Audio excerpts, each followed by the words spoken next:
Muy buenos días. Queríamos agradecer la invitación de la Universidad Bolivariana a participar en este sexto encuentro sobre ética nuestra americana en el marco de la segunda Convención de Estudios Sociales y Culturales. En esta oportunidad, por primera vez de manera virtual, en el plan Universidad en Casa. Este encuentro lleva por título Reflexiones críticas de un mundo en pandemia. Se nos ha pedido que abordemos un tema en particular, que es el tema de los derechos humanos en el marco de la pandemia del COVID-19. Ya la profesora Bracho ha presentado una aproximación general al tema y en nuestro caso deseamos focalizarnos en un tema en particular que tiene la mayor relevancia en nuestro país en materia de derechos humanos, y es el bloqueo económico, financiero y comercial contra el pueblo de Venezuela en el marco de la pandemia del COVID-19.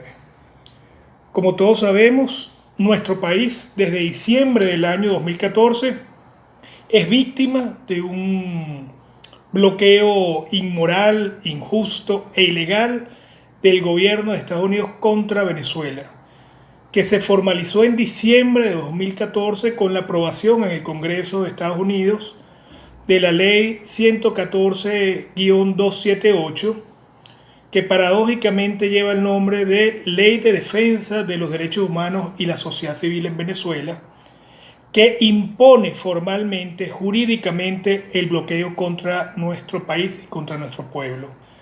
Esa ley es parecida a la ley Helms-Burton, que impone el bloqueo contra Cuba.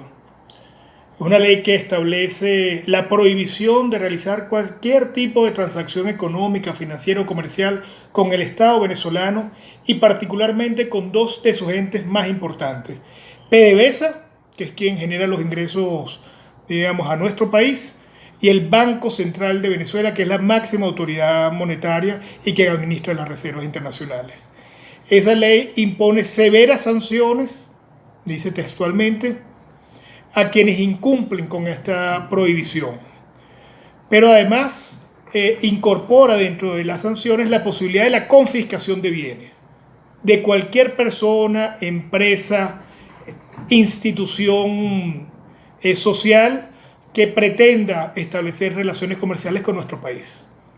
Eso ocurrió en el año 2014 y vino acompañado en marzo de 2015 con la aprobación de la orden ejecutiva del expresidente Obama, que declara a Venezuela una amenaza inusual y extraordinaria contra la seguridad nacional de Estados Unidos. Es decir, se trata por una parte de un bloqueo económico, comercial y en segundo lugar con una amenaza, digamos, militar.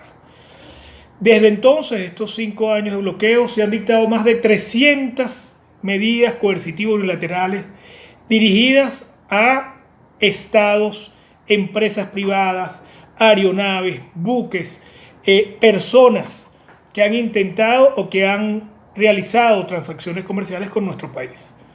Se trata de un bloqueo económico que ha sido catalogado en nuestro país y en la comunidad internacional como una violación grave y masiva a los derechos humanos.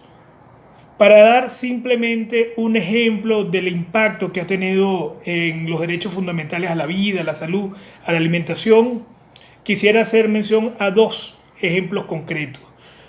El primero, un informe elaborado por el Centro de Investigaciones de Políticas Públicas y Economía, ubicado en Washington, y que es suscrito por un economista norteamericano, Jeffrey Sachs, de pensamiento neoliberal, ha sido asesor de presidente de Estados Unidos, del Fondo Monetario Internacional. En ese informe suscrito por este economista, digamos, de relevancia mundial en las derechas, él estimaba el número de muertes ocasionadas por el bloqueo venezolano solamente entre los años 2018 y 2019 en cerca de 80.000 muertes. Si usted lo compara con el número de personas que han fallecido víctimas de la pandemia del COVID en nuestro país, va a ver la diferencia. va a encontrar cómo el bloqueo constituye en sí mismo una pandemia muchísimo más grave que esta nueva enfermedad. Pero tomemos otro ejemplo de los norteamericanos y de gente que no es cercana a la revolución. Para el año 2015, el Observatorio Global de Economía del Instituto Tecnológico de Massachusetts de Harvard indicaba que Venezuela importaba casi el 50% de sus alimentos y de sus medicinas de Estados Unidos y Canadá. Es decir, que con la imposición del bloqueo en el diciembre de 2014 y con la amenaza militar de 2015, Venezuela dejó de importar más del 50% de sus requerimientos en materia de alimentación y de insumos de salud. Eso un poco ilustra el impacto del bloqueo en nuestro país. Ahora, en el marco de la pandemia del COVID-19, todas las voces de la comunidad internacional, de las Naciones Unidas, abogan por esquemas de solidaridad que permitan afrontar lo que sería la primera tragedia de salud del siglo XXI. El derecho internacional de los derechos humanos, el derecho humanitario, esperaría que los conflictos entre los estados, los conflictos armados, se suspendieran. Sin embargo, en el caso del bloqueo contra Venezuela ha ocurrido exactamente lo contrario. Mientras el secretario general de las Naciones Unidas, Antonio Guterres, solicita a la comunidad internacional que cesen todos los bloqueos contra los 19 países que en este momento son víctimas de ese tipo de medidas para preservar la vida frente a la pandemia, el gobierno de Donald Trump hace exactamente lo contrario. Es decir, profundiza el bloqueo naval.